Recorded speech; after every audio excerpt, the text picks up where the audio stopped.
Welcome everyone to the Reality After Show. Jonny Fairplay, the Boca Raton, was what weight is that, Johnny? Cruiserweight champion of the world, Matt Bischoff of Boca Raton. Okay, I want to get it right. And we're here with not Bobby Goodsby, but we're here. He's appearing to be Bobby Goodsby, but it is a secret guest from season 49 of Survivor. Should we tell him who it is? I wish. I know, Yeah, Bobby. yeah. Obviously, I won the $1 man. million. Look at my place, man. You are. I've upgraded. It's actually the new host of $1 Million Secrets. They do not have enough money for Peter, whatever his name is, and because they are using that money towards the final challenge that is not string and a sewing needle. It's Bobby Goodsby, the newest host of $1 Million Secret Season 2. Not even renewed yet. I like just a handshake agreement at this point, huh, Bobby? You know, guys, I will always make time for you little people, you reality TV stars, but I have a lot going on in my life right now. And it's hard for me to be bombarded by your guys' requests for me on camera. That's why I had to go to Disneyland last week. Obviously, I'm rolling in the dough if I can afford Disneyland. Good to say. You know, I might have to sell the piano in the back for my time here, but we'll see what happens. You know? Wow. Gee, we're sorry to take you away. I will say this, folks. If there was any concern about the cast of season 50 of Survivor, I will fucking take the entire cast from 41 on season 50, and it's better than this shit.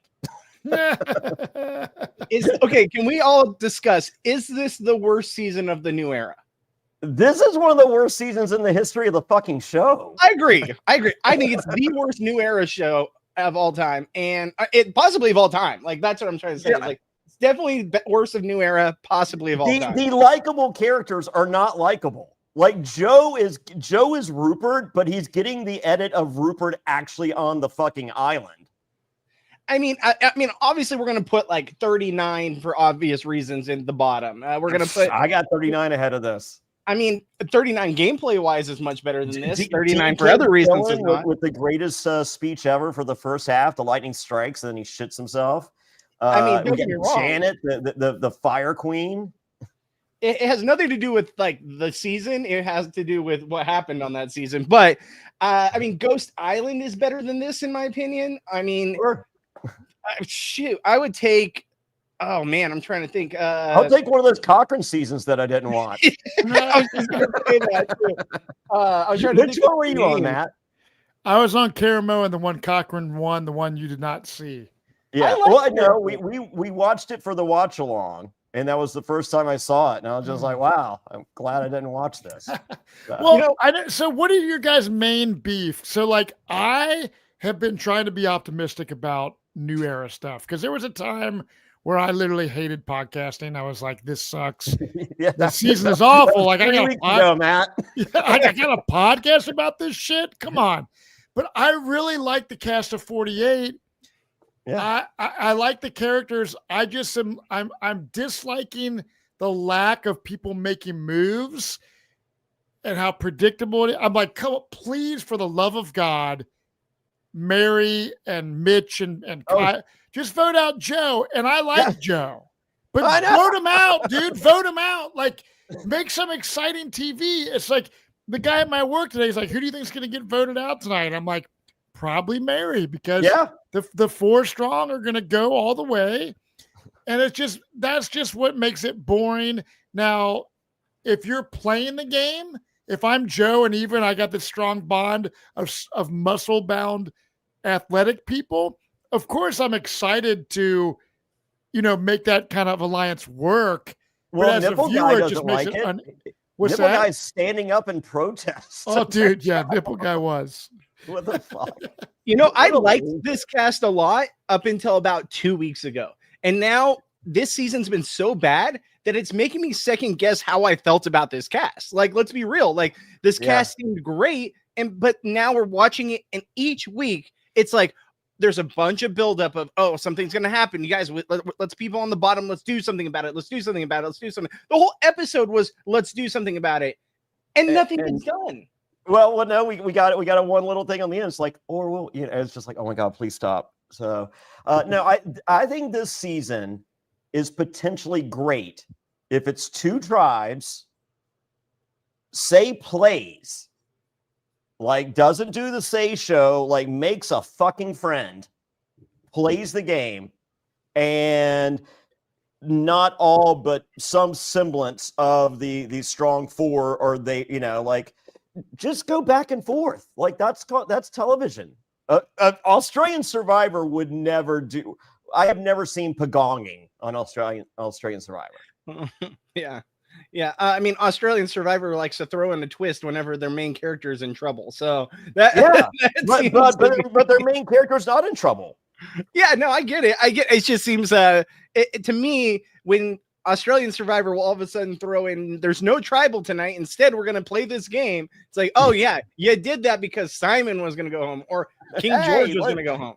Simon was riding the lightning, Bobby Goodsby. I mean, don't get me wrong. It made for amazing TV. It just feels a little too on the nose sometimes. Yeah, well, I mean, because I think it is, but that's okay. I mean, at the end of the day, they're making a TV show, Bobby. They're making a TV show. I get it. As far as this season goes, though, like, this was the time to make the move. Am I wrong? Like, it's 7. Okay, so what do we have? All right, so next week, from the preview, it looks like Camilla and Kyle are going through with their plan. One person late, if you ask me, and they're framing up Shaheen. I mean, it's possible, but at that point, so okay, let's see here. Eva no longer has her advantage, right? Because that's burned after tonight's episode, right? It only lasted to 7, so she still has an idol, but she doesn't have the knowledge without power, or with whatever it was. Well, she didn't get the knowledge without power. What was the thing she had? She had a oh my God, what is it called? There's just so many damn advantages. I'm forgetting the names. Safety without power. Earlier on. Yes. Safety without power. Yeah. From like 3 weeks ago. So safety without power, she no longer has. That was randomly in her nacho bowl that had her name in front of it. Yes. Well, it did say on the scroll, like, oh, congratulations on winning this challenge. Here's also your reward for winning the challenge, essentially, like something like that. No, it said, Dear Eva, if you are not reading this, pass this to Eva. That's how it began. Yeah, no one else read this but Eva, just in bold. But this was in Eva's bowl, not yours. Put it back. And they also gave her the loved one letter as well. No one else got a loved one letter. No, I'm just kidding. But seriously, though, so she has an idol. That's the only advantage left in this game, right? In my opinion, Survivor loves their advantages too much, right? And I feel like at this point, they think no advantages have really been played too much. Are they going to throw out another idol? Or are they going to do something? Because the fact that there's only one idol left in the game and we're at final 6, I feel like there could be something else thrown out, but I don't know if that's the one thing that this how late in the season have we ever got a journey this late? Has that ever happened? I don't think so. You know what you need to throw out? The bathwater along with this season. Because like even production's kind of like trying to shake it up, right? It was unfortunate that the one person they probably didn't want to get the Rock to go out on the journey is the one that got it. Mm-hmm. Oh yeah, that was painful. So where do you think the normal other Survivor fans, like people that listen to podcasts, the fandom, are they thinking the same thing as you? They hate this. Like every time someone fucking tweets, it's just like, "Hey, sorry, I didn't." So and it's just like, "Why don't you apologize for ruining this season 2?" Jesus. Yeah, it is just like everything they say, and this season sucks. Wow. So who do you think is going from this season to season 50? Is it Say? It's just Say. Okay. So there was a rumor I saw maybe yesterday on X, and it was just like there's also a guy, and I'm just like, maybe it is, maybe it isn't. So I mean, if Kyle or Joe don't win, I would imagine it's Kyle or Joe probably. But that's just because. Sorry, Knox brings up a good point. She should have lost because her time was still going, and she knocked over her tower. She did. I caught that too. I did think that at the moment too. I was like, is she off the hook because it's Eva and they don't really want to like rock the boat? Well, no, I'm sure they potentially might have said something and like explained it to her, when she went to vote. But like, since it was a KO for Mary, they're just like, fuck it, let it fly. Yeah. But I don't think they were going to say anything. I mean, I get it. Like she already like took her scroll or whatever, saying she saved her vote and walked away. But I did think that too, because the timer was still going. Like if I were her and I was done, I would have just flipped the timer over. So there's no ifs, ands, and buts about it, right? Yeah. Well, she's a confident one. All right. Well, let's talk through this episode. We learn very quickly, don't be Mary's friend or you go home. And that includes Mary. She's friends with herself. Mary pitches to Camilla. In case Joe or Eva don't go, I'm always an option because, you get one of them and then you can still go after me if you want, which I thought was a great pitch. Mitch wants Joe next. Hey, Mitch, there's a way you can make that happen. Just do what we're all doing here. And Mitch says, is it finally time? I'm like, no, Mitch. Next season. Next season is when you can make your move against Joe. Mitch is one of those players that is very likable. I think anyone that meets Mitch at an event is going to love him, whether that's like kids or adults. I think Mitch is a great guy, but I just think he's just one of those players that's like a Keith Nail, rest in peace. I love Keith Nail. Yeah. But I don't think like he was there just stick with the plan, but he wasn't just strategic really. And I feel that Mitch is just one of those lovable characters that will, if I see a picture of him years from now, oh, that's Mitch. That's that guy that was the former mailman. And but that's all I'll think about with Mitch. Mitch had plenty of opportunities to play this game and vote somebody out, and he hasn't, which is made for a boring kind of season overall. These people really do not want to work with Mary. No.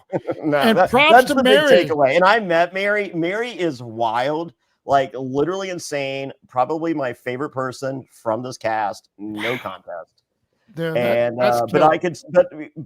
I feel that a lot of this cast doesn't like me, and I get it because I like the one person you don't like. So do you think that, like, Johnny, so you met them at Ron Clark Academy. Yeah. Shaheen had kind of thrown some shade at you in a comment. We were good. I like Shaheen. And you guys were good. Yeah. Yes. And then you and Cedric was like, Johnny, whatever you said on the podcast was totally on point, etc. Cedric's great. But I mean, but a shit player. I mean, let's be honest. Yeah, but what these players kind of just have animosity toward legendary I don't players? know. I mean, I don't know. I've met kinder casts. So they're very they're it's just, I mean, just a lot of big ego. I get it. You're on TV right now. Yeah. Now is the time to shine. So, yeah. But in the grandiose history of one of the greatest sports ever, Survivor, there's players you remember, and there's a lot that you don't. Yep. So I guess soak it up now, because most of those that weren't overly nice, you won't remember them either. Can I? And watching this episode, there was one part where I love Star, by the way. I want to put that out there. I love Star. Oh, of course, Star is great. I love Star too. There was one point in this episode where Shaheen's talking about how, he understands Joe is the front runner, and I know we'll get there a little bit, but he knows Joe's the front runner, but he thinks his game matches up really well against Joe's. And in the words of Shaheen on what he said to you, and what I really want to say right now, because it's hilarious, it's like, maybe you should shut the fuck up, because no, you do not match up well against him right now. So in your own words, Shaheen, that's not me. That's what you said. Joe's going to win the game if they don't vote his ass out. What I'm hoping is for a Camilla or a Kyle win. And that's and I like Joe and Eva. The best as we can hope for. Yeah, it's like I want Camilla to win. I don't think these macho-esque people are gonna reward Camilla over Kyle. They're just gonna be like, well, I mean, Camilla was secretly there, so we don't care. Can I be honest? I think Eva won the game tonight. And that's a hot take. And I know that's a hot take. I think she won the game tonight. She has an idol. She's got the shield of Joe in front of her. If she would have lost Joe now, it would have been a lot of game left where she could have gone out. She still has Joe as the main number one shield. She's got Joe, if he goes to the jury, pledging her name. Yes. And then you've got threats like David and Shaheen that are going to take shots at each other once Joe is gone. And who does that leave? Eva, Camilla, and oh my God, Mitch in the final three. Who are they going to give it to? That's just my opinion. Yeah. So, and I think Jeff Probst, like Eva's has some great moments. I have not met Eva. I would like to meet Eva. I think she's one of the most physical players that we've had in a long time. So I will. What's that? She looked very physical. She looked like she could whoop your ass. Yeah, she looks like she would whip my ass. But it's just, she would. But I don't know. It's very interesting. Not for the gold. But here's the funny thing: we on the podcast, it's like we complain about the dude that couldn't climb a ladder, and then now we're like bitching about the strong people staying together. It's interesting. Well, I will take this over anyone not being able to climb a ladder. Oh hell no! Oh hell no! I will take not climbing a ladder in jeans over going through a whole season of begonging. I think Brandon could have been wearing ladder climbing gear and not climb that ladder. I don't think it was the jeans. First off, why are you jumping in the water in jeans? I know this is seasons ago. It still bothers me. I don't know. Apparently he likes crotch rot. But the one thing I'll say throughout this season and throughout this episode is Kyle and Camilla's secret alliance. Hold on, is Brandon on the record saying it was the jeans that prevented him from climbing the ladder? He said that he didn't realize how heavy the jeans were going to be once he jumped in the water. Or how hard it was to climb a ladder, I think is the words he meant to add to that. I will take struggling ladder with ass crack out over this gameplay any day. I don't know. God. What is on it? Let me just say this. Banu and dude that can't climb the ladder and the hourglass, whoever that chick was that won that season. I'll take this season. Erica. Yeah, Erica. Yeah. That's, wow. Back to Jonny Fairplay's main point of the new era people. A lot of them will be forgotten. Hey, look, I'm just as good. I'm a forgettable character. Old era people be forgotten too, Matt. I mean, right. Yeah. No, that's what I'm saying. I'm just saying that these new era people will be forgotten. No, dude, I totally in 3 weeks, even if you have 4 nipples. But at the end of the day, for me, I have not dreaded podcasting about these episodes. No. I felt there's been some really great moments, probably in the history of the show. That the Eva breakdown, episode during that challenge, I thought was epic. So I think this season is gonna, go down to have. It's basically gonna be the Eva autism, telling Joe and these heartfelt moments. I think is really what we're gonna remember about this season when it's done. Matt, it sure as hell ain't about blindsiding and gameplay. Matt, I loved your season, okay, and I loved you on your season. You and Scott Pollard were great together. You guys were very memorable. I like when they pushed that girl down and took her idol. Oh wait, that wasn't you.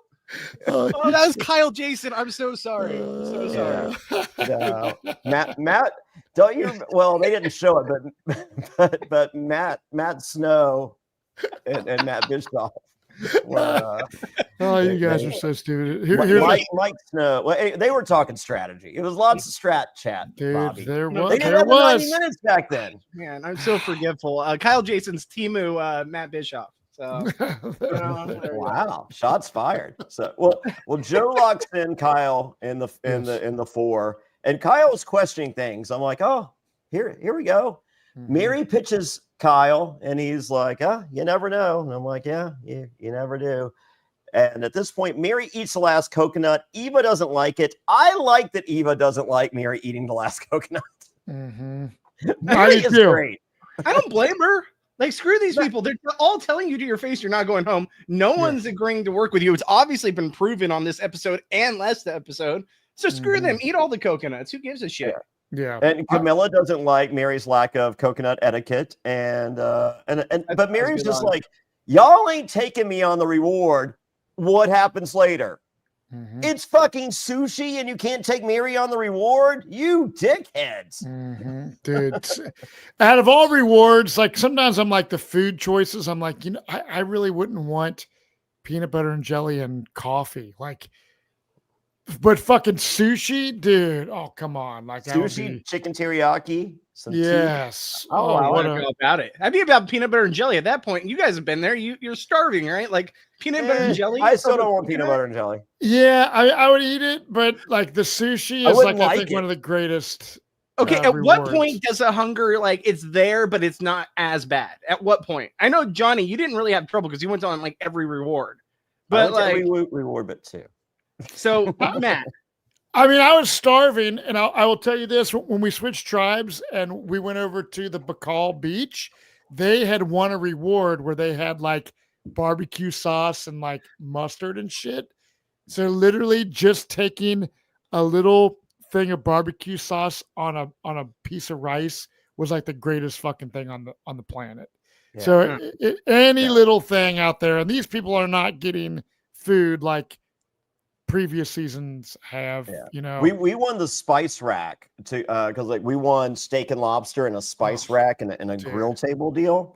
And so once we got that spice rack, we spiced we had like, I don't know, probably 16 different spices. We had like cayenne, dill, salt and pepper. Dude, you can put that shit on coconut or anything and make it actually taste good. Yeah, because coconut tastes like shit, in my opinion. Well, we would fry up the coconut and add the salt, and it was, popcorn, island popcorn. Yeah, there you go.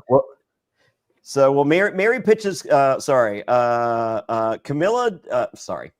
and Camilla finally talk, and we hear Kyle explaining that yes, him and Camilla, that is his number one. Yep. However, he still feels tied to the 3 and he's conflicted. He doesn't know what he wants to do. He doesn't want to do anything bad, blah, blah, blah, blah, blah, blah. Is Kyle the worst number 1 ever? Yeah, I mean, the thing about Kyle is I think he's smart. I love the Kyle-Camilla alliance, but I also, whenever I see Kyle in a situation, he always looks nervous to me. He does not have a good poker face, in my opinion. No. I just think he would not be. I could see right through anything that guy was thinking, I believe. All right. So let's work this out. So Kyle explains, he's like, look, Camilla's my number 1. I love her. She's like my sister. I'm tighter with her than anyone. I will not screw her over. Yeah. However, me and the other 3 of the 4, of the strong 4, we have all shared secrets with one another. Okay. Now, is there some uncle touching going on? Like, I don't think the other 3 are going to tell other people about these secrets that you've been sharing. Like what? Like I feel like they're like blackmailing each other. Yeah, that is kind of weird. I don't know. I mean, Bobby? You do talk about some personal shit, but I guess but I'm not, it's just like, hey man, like, what's your private browser history? Yeah. Oh fuck, man, that's fucked up, dude. I'm gonna do Rob as a podcast when this is over and tell everybody, unless you don't vote for me. I really think that Kyle was not made for this game. Like all season long, we have been just hearing how him and Camilla, these are the 2 that no one sees coming. And every single week, it's like, okay, there's this buildup, and this is supposed to be the week. And then we get a freaking clip of Kyle sitting there crying because he can't betray anyone. Bro, do you know what fucking show you're on? Like, this is the show. Kyle is Cedric with muscles. It's 100%. He's all talk, no show. And that's what's very frustrating. And I got to blame Camilla, too. Because, Camilla, what's your plan now? because you can't beat Kyle. And now you're stuck with, if you get to the final 3, all those people beat you in that 4, right? Well, I think the plan is the plan we heard tonight, but it's next week. But if I'm betting money on who's winning immunity, I got money on Joe or Eva. And if either one of them get immunity, the other one's got the fucking idol. Yeah, I know. Yeah. I don't understand. Yeah. There's no way for Camilla. Maybe I'm wrong. Maybe we're gonna watch the episode and it's like, oh, okay. But but they don't know that. Like right now, this was it. Like, is Shaheen gonna make a move? Because now they have to have Shaheen on board to make a move. But if, like you said, if Joe or Eva win immunity, like especially Joe, if Joe wins immunity, who's the next shot? Because then you've got to think it's going to be Shaheen. I don't think they go after Eva in that spot. So Shaheen's going to either have to play ball with them and go after Eva, who's already got an idol, or there's just nothing. There's no options. Yeah. Well, Kyle says he will be proud of his game. That makes one of us. He cries. So do I, because he said that. Shaheen had no clue how hard the game really was, but he's the best.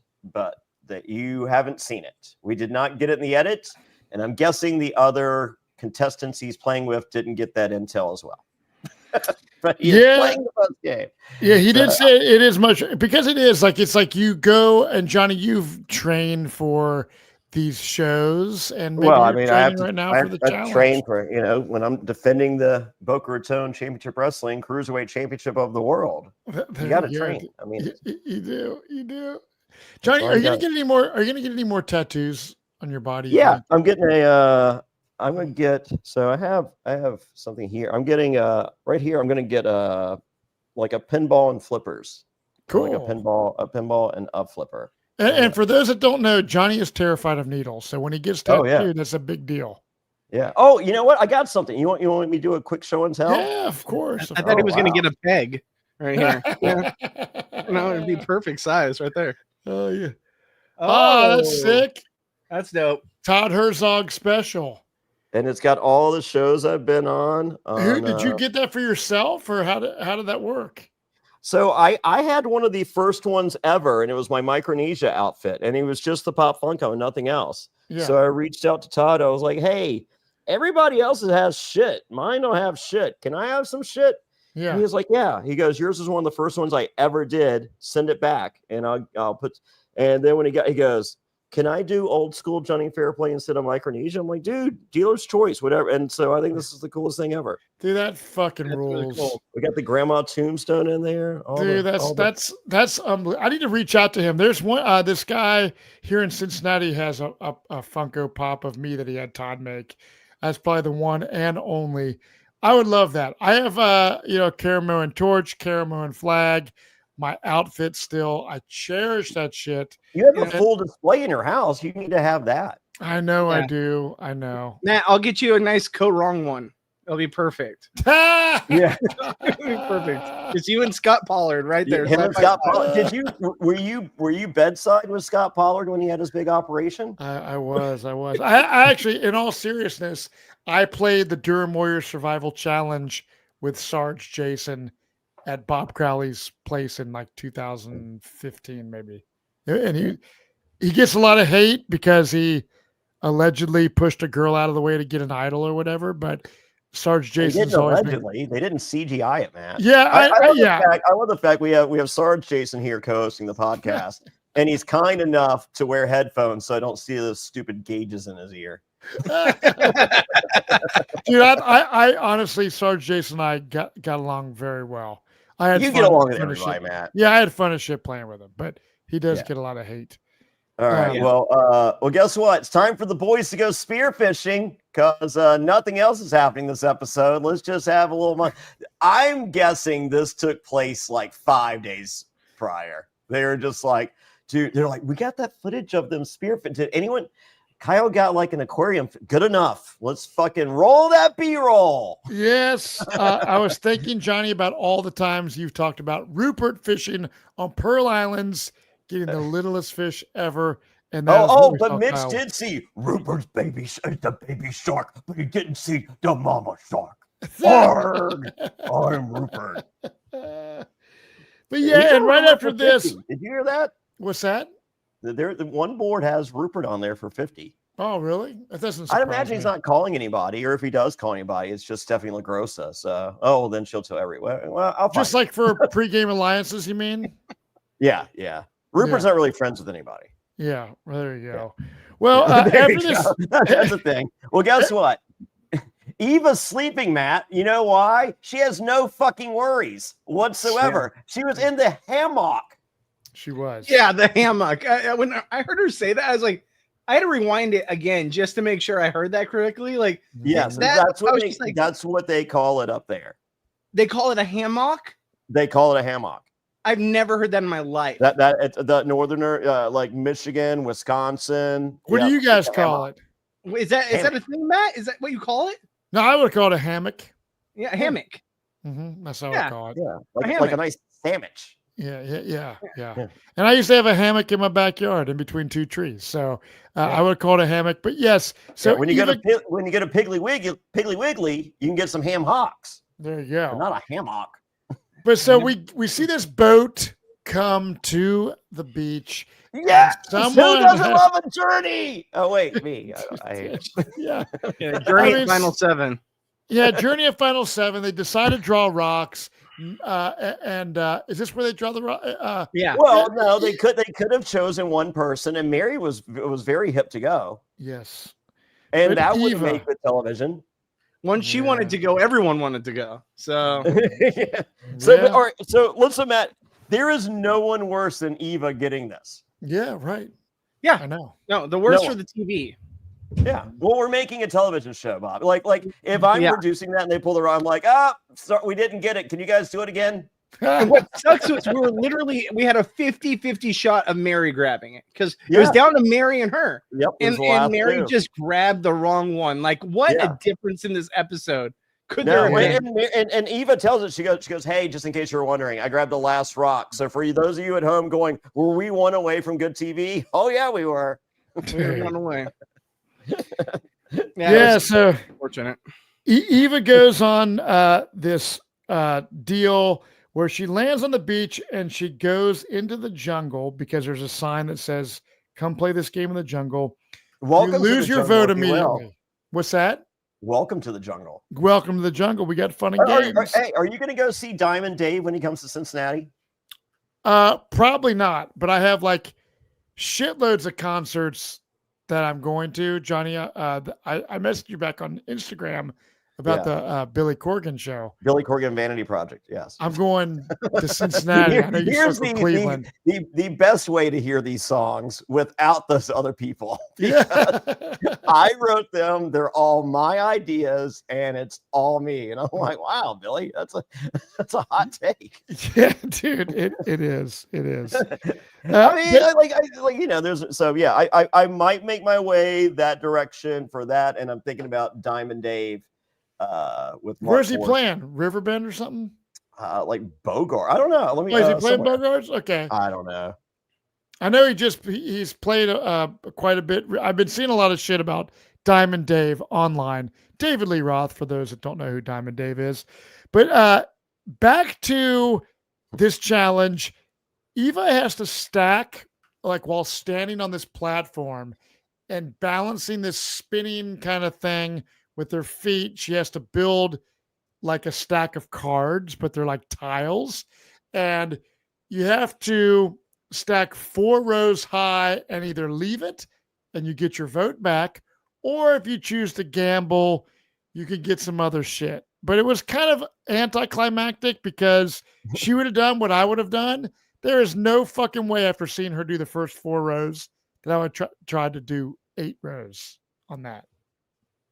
Yeah. Well, I mean, but there's only one person that advantage helps, and it's her. So there was like, as soon as she started, like she thought about it, I'm like, huh? What?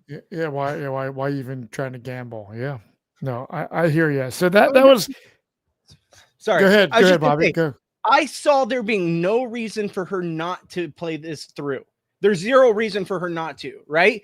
Everyone in her head, and probably people at home were thinking, oh yeah, she should just stop and just keep her vote and be done at 4, right? Yeah. she has the safety without power. So she can just play it off. If she gets it, great. She has it and can play it off and say, hey, I just lost my vote, or I just regained my vote. And that's the end of it. But if she loses her vote and say it all goes to hell, she can just leave tribal council and it doesn't affect anything because one, she'll be safe and she already lost her vote anyways. So it doesn't matter. She can't vote in this. So it's basically, if she would have lost there, she would have just been safe and not even had a chance of going home because it wouldn't have mattered. And if she wins the idol or wins the power. So there's no reason. The only thing the power is good for is to get the idol, which she already has. I get that, but now she can hold it and then possibly save it for later. You know, like in case someone else finds something, who knows? Or she could play it thinking, "Hey, I know it's probably not going to." If there was another idol, I think we would have found. Now there's got to think that there's more than one idol out there, right? Like they can't think that Eva's the only one. I think that's it. I think they each start. That's the only one left. That's Star's idol from before. I don't see there being a disadvantage because I think this was the worst possible outcome where she keeps her vote. So she has to be locked into this vote no matter what and has to be there for her team. If she wants to be locked in, that's the game. She's not even considering another game. I get that. And I totally understand that. I just think there is no other option. Mm-hmm. I just think maybe I'm crazy. I just really think that you lose your vote. That's best case scenario. Yeah. She's not doing it. She's not straying. She's not saying she's straying. I mean, she's literally telling people you're like she's taking naps. She is, and she comes she's back. Like, I ain't going anywhere. I'm taking naps. It didn't matter. No, because she comes back and she's brutally honest with everybody, and then we see this confessional with Joe, where Joe's kind of like, "Yeah, Eva was, she's pretty honest about what went down." Mary wants to shake up the game. Mary talks to Shaheen about if he would consider voting off Joe or Eva. Shaheen does know, as everyone does, that Joe is a huge threat. And I'm thinking, please, for the love of God, Shaheen, Kyle, someone make a move and vote out Joe.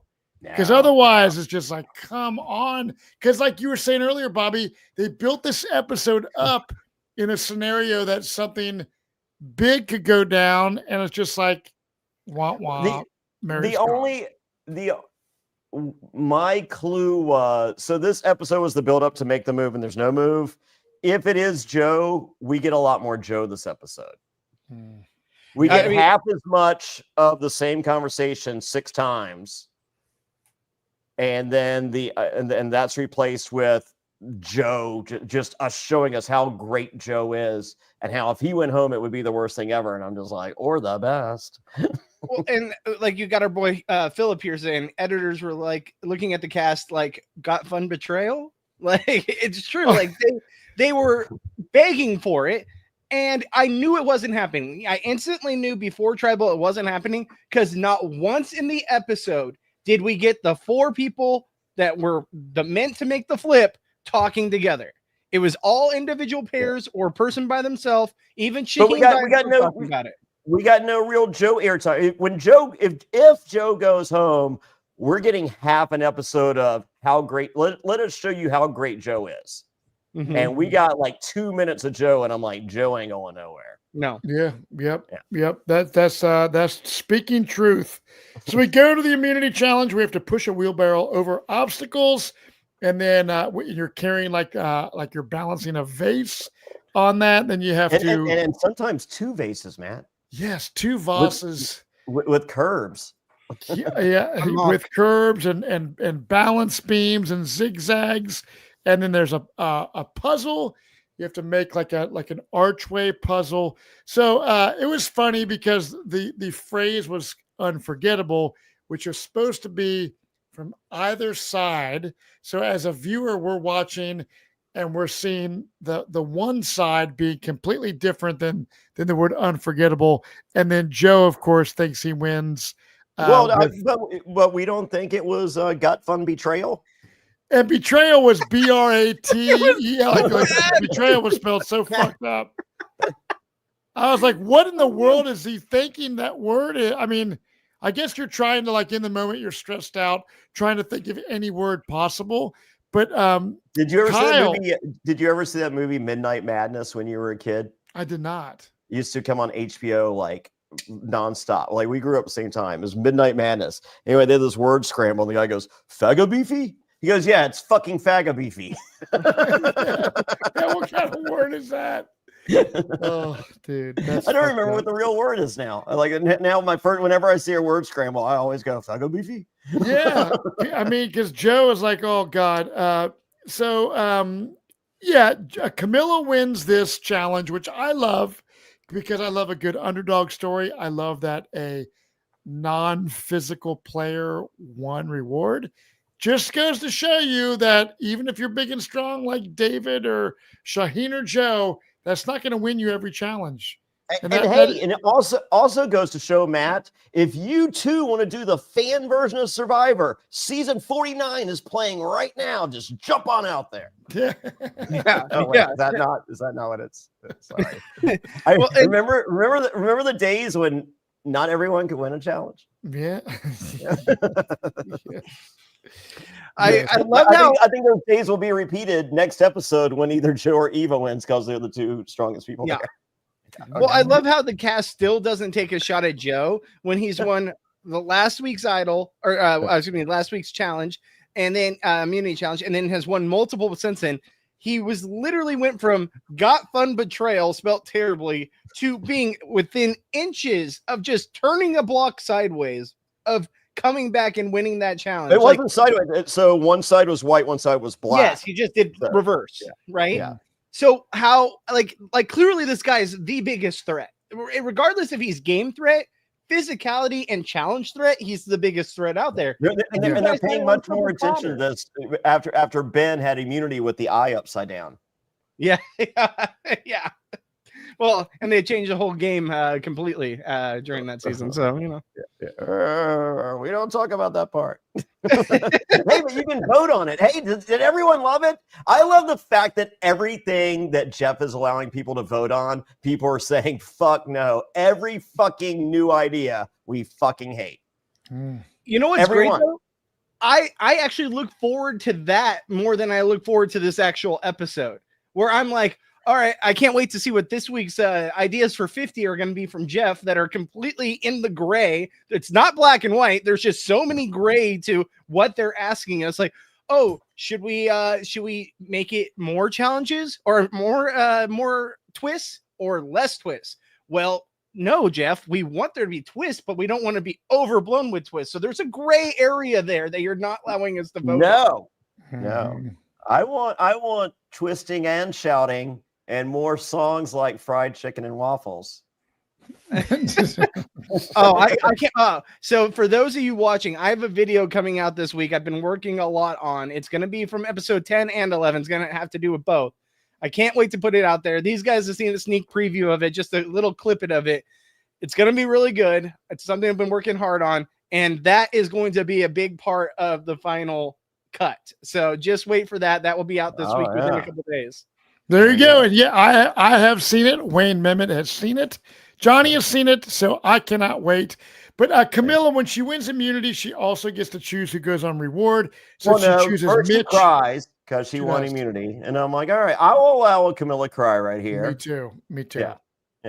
And she chooses Mitch, who has not eaten hardly anything. No. And she chooses Eva. She wanted to choose Kyle, but she does not want to give away her alliance with him, which I think is very smart. And she wants to keep Eva from thinking about it. Like, this is played perfectly if this is a Joe move. But it's not. No. So then Mary cries because she's like, hey, motherfuckers, it's sushi, you dickheads. Yeah, oh, dude. Yes. Yeah. Mary is not stoked. Yeah. Now Mary cries because she hates being on bottom. And I'm like, my friend Matt Bischoff loves being a bottom. Stupid. But dude, this sushi feast. Too soon. This sushi feast, I would love. This has got to be one of the best rewards they've had in a long time. Have they had sushi feast? This is very good. Yeah, it's very good. There was one they had earlier in the season that was really good too. What was one we were talking about it? We were like, oh, this is one of the best rewards you could possibly get. And I'm totally blanking on what it is now. Wasn't the peanut butter and jelly. We discussed that already. Probably something to do with like burgers and beer or something. Was it Eva's nacho bowl with her name on it with a reward? Maybe it was the tacos or whatever. Wasn't it like tacos and stuff and like the crunch of the taco? Like I think that's on par with sushi. Yeah, I do too. Man, sushi sounds great. I haven't had sushi in a minute. Everything sounds better than what? Obviously, Applebee's. Yeah, Kyle. Yeah. Yeah. So Camilla talks about how she chose the two people to bring. She didn't want to expose her and Kyle. Eva said there's no need to stress right now because Mary is the obvious vote. Well, they don't need to talk because she's running the game. And she wants to talk about food.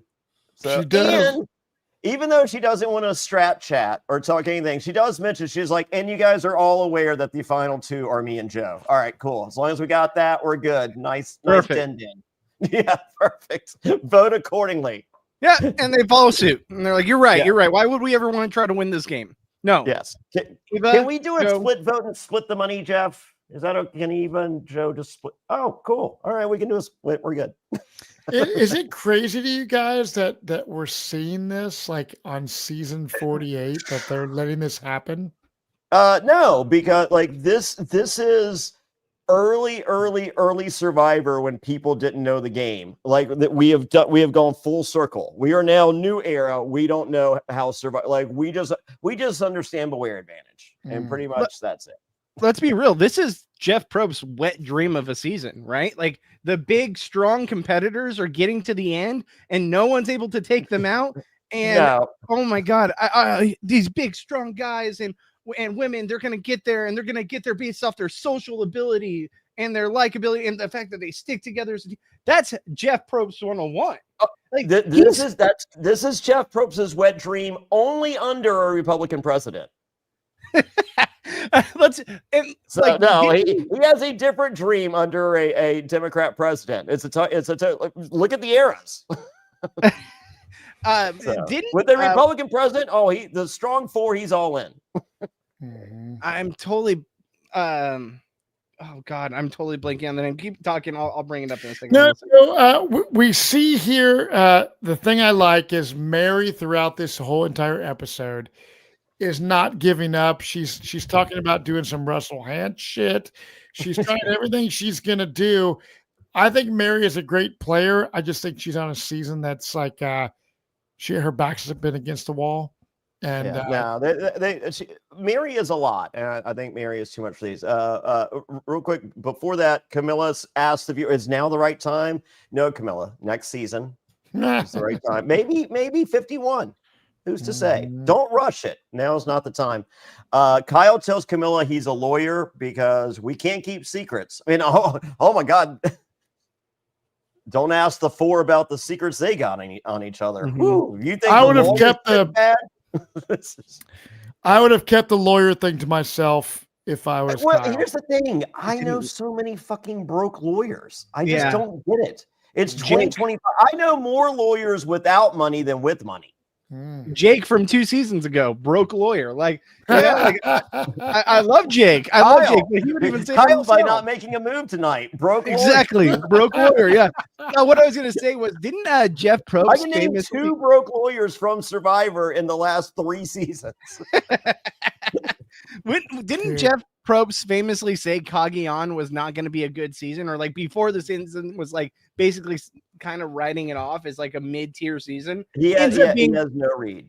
He ends up being one of the best season of all time, in my opinion. I know people would say Heroes Villains. I think Cagayan's the best season. I get Cagayan in my top 5. Cagayan is sick. No, Cagayan is fucking tight, dude. I need to go back and watch it again. I got Pearl Islands, Micronesia, Heroes Villains, and then probably hot take David versus Goliath, then Cagayan. Ooh, okay. I love David versus Goliath. No, I love David. No, for me, Drunk Mike White.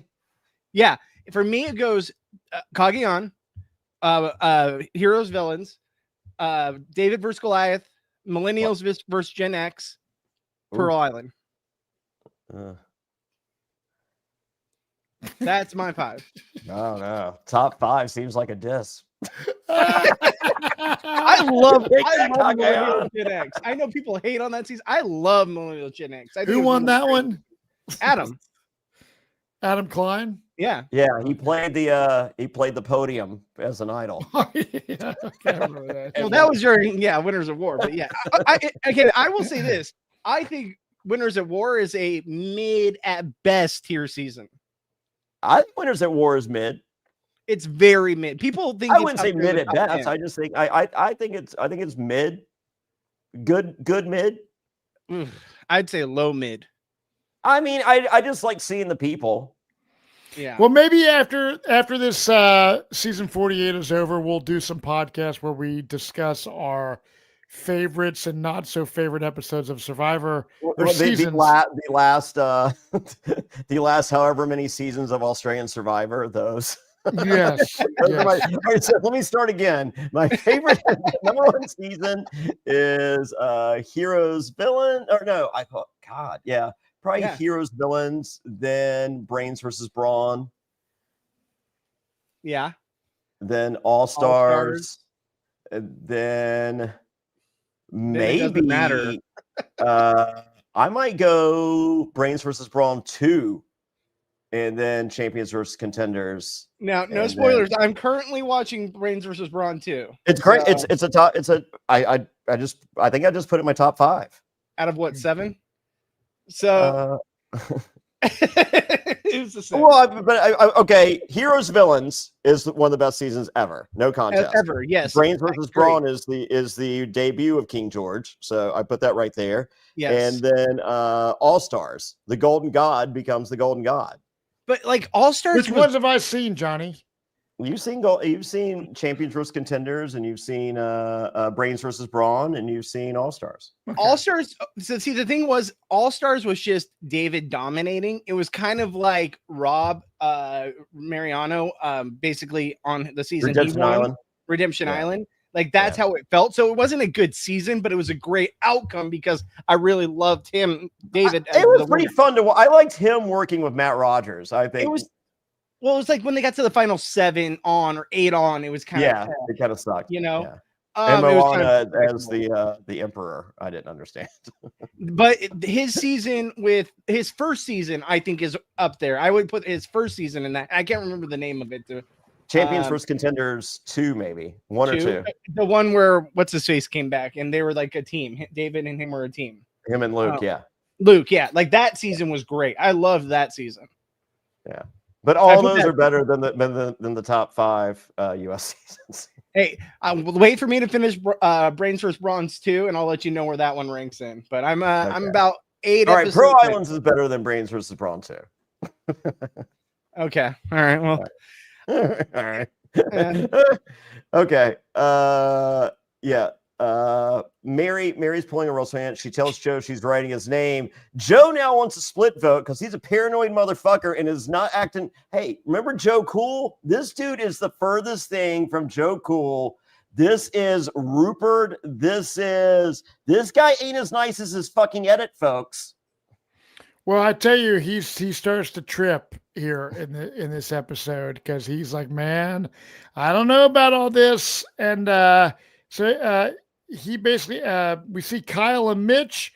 What would they do? Joe is talking to Shaheen. Joe's tripping out. Shaheen is annoyed and says Joe seems to be willing to flip based off of his attitude right there. And that's the one thing I think Joe is failing at this episode is he's losing his cool a little bit. And we're all seeing it. Can I be real? Joe kind of sucks. Like his social game kind of sucks, right? Like he just the last few episodes, and I get why he's a front runner, and I'll allude to this more in my video that's coming out. But Joe is literally don't blow your load here, Bobby. I'm not, but I want to like convey it because this is our main show, but I want to also plug my stuff coming up.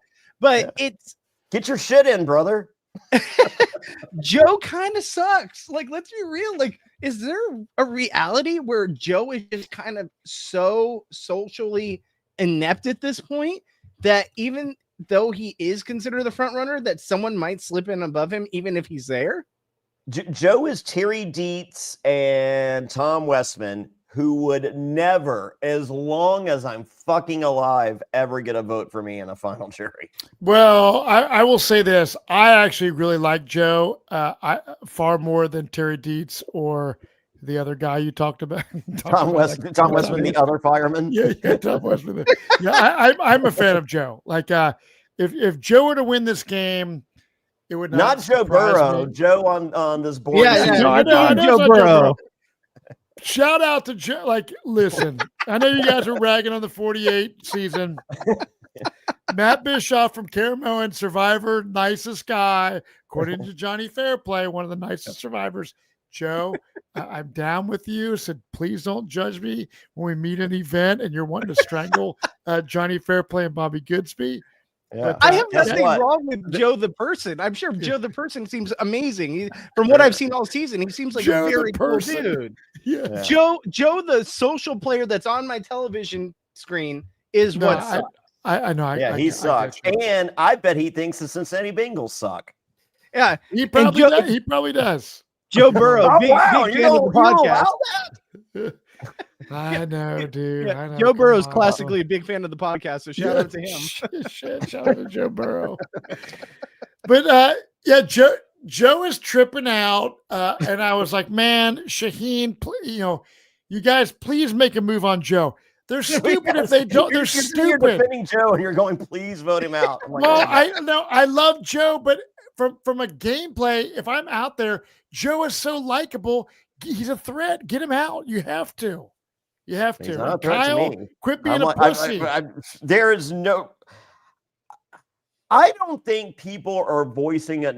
I think we hear a couple people voice that Joe is the front runner. It could be hard to beat Joe, but I don't think it's being said as much as we think it is. I think that because Shaheen, he thinks he's playing a better game than Joe, and I'm just like, no one is seeing like I don't think they're having conversations with enough people.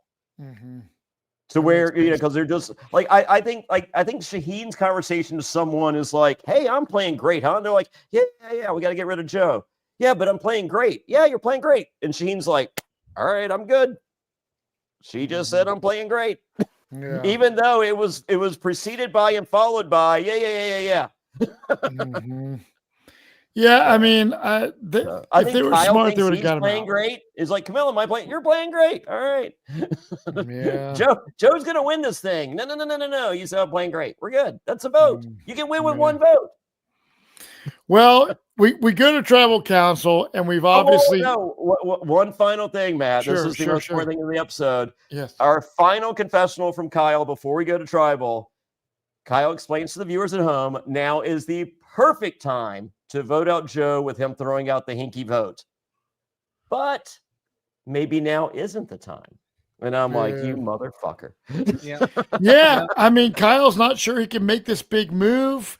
And I put in my notes, I really hope they blindside Joe. No offense, Joe, but you're such a target and such a threat. As soon as he said maybe now isn't the time, and I'm just like, it's not gonna. And the fact that we got no Joe airtime, because we're getting an in memorial to Joe. Oh, you know what? Let me throw this out there. Hey, thanks CBS and Jeff Probst for never saying a fucking word about my grandma's passing. Kind of shitty. I'm more pissed off about that than 50. Thanks. Yeah. All right, there we go. Just that is that's kind of shitty. That is kind of shitty. Yeah. I only gave them 33 million viewers, but no biggie. Yeah. Yes, it's interesting, Johnny. You know what is a biggie? What? Me and Jam Jam hosting the finale party May 21st. That's right. You can yell at the screen, you can boo, you can cheer, you can do all the things. It's me and Jam Jam. We're going to be at Lenny Boy Brewing. That's right. Wednesday, May 21st, 2 weeks from tonight. If you're watching live, if you're watching tomorrow, it's 13 days. If you're watching the next day, 12 days. Who's to say? But go to survivortix.com. That's survivortix.com. VIP is just about sold out. So if you're thinking about going to VIP, get your tickets now. Survivortix.com. That's survivortix.com. Charlotte, North Carolina. Woo! There you go. Yep. Tribal Council. So this whole entire Tribal Council was the why are you playing? Like, why are you playing? What? Like, what? No, it was not. It was low budget loved ones visit. Yeah, It's like, hey, if your loved one was here, who would they be? Who are they? And what is their story that we're not going to spend the money to fly them out to tell? I miss the loved one visit. I don't know about you guys, but like that was like one of my favorite episodes of the season. The fact that they don't do it anymore really Matt, fucking blows. Me too. It was like, yeah. Dude, Johnny Fairplay wouldn't be Johnny Fairplay. Well, amazing moments in the show, in the history of the show, as fans watching it. It's important. And COVID is over. Newsflash, just fucking do the family visit. Like, come on. I think I've said it before. I always hated the family visit because I thought it just took up way too much airtime for a 60-minute show that was like, oh my God, okay, let's get another one to run out and cry and all this. Like, it was like the one episode I always despised. Being a dad, I'd be like, oh, please just bring the freaking loved one visit out if I was there. You know, like now it's like I'm actually clamoring to at least see this kind of thing. But did you enjoy my loved one visit? Yours like is mine the best broke up one the of all monotony time. of the bullshit. Yeah, yours is the best one of all time. But like 99% of them are just like, okay, someone's gonna come out, it's gonna be a husband or a kid or whatever, and they're gonna cry. I used to hate it. I hated it. I've always loved it because I'm just a sappy dude. Yeah. I get it. I mean, you are the nicest survivor. I mean, there's a reason why fucking Love is Blind is so big, and like all these, dating shows are so big. It's because people love love, right? Yeah. And I have nothing against it, but it's just it takes up too much time in a 60-minute episode. And now we have 90-minute episodes, and we're not even getting it. Yeah, I know. Oh, but Eternal Dream says, but they fly out fans now from what? Yes, they do. Which is wild that they aren't flying out family members. Yes. What's up? Tommy Smokes just went out there before 49. Him and a bunch of influencers.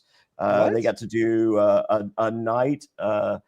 They got to do like 2 challenges, a night on the island, build a shelter, and all that before 49. So and do a tribal and everything. So they'll fly them out. So it comes out the week. Something they could win, like there was like a thing you could win to be a part of it. There's like something out there, like a contest or giveaway or something, or is that for 50? They might have been one extra person, but it's just stupid influencers. So, so maybe it's so anyway they fly them out, and this will be it's a pretty big deal, guys. It's on CBS.com. It's on the website. Really? All I know is I would have loved to have seen Eva react to her family and Joe react to his kids or whatever. Like I like that. And, would Eva get jealous at Joe's kids? No, I don't think she would. But I think she might. Yeah, I missed a family visit, but this tribal. I was hoping for something a blind side of Joe. Mitch kind of didn't do shit, and he's it's. You're not going to win. Maybe you're just playing for 5th place or whatever the case. It's more money than 6th place, Matt. Yeah, I mean, what do we have? 2 episodes left. Yeah. Next week is my favorite episode of the season, the penultimate episode, and then the finale, where good things happen. Too soon. Yes. And hopefully good things do happen, to which the finale in Charlotte, North Carolina is awesome with me and Jam Jam, and we're not throwing shit at the fucking screens. Yeah. But Johnny, fly me out there.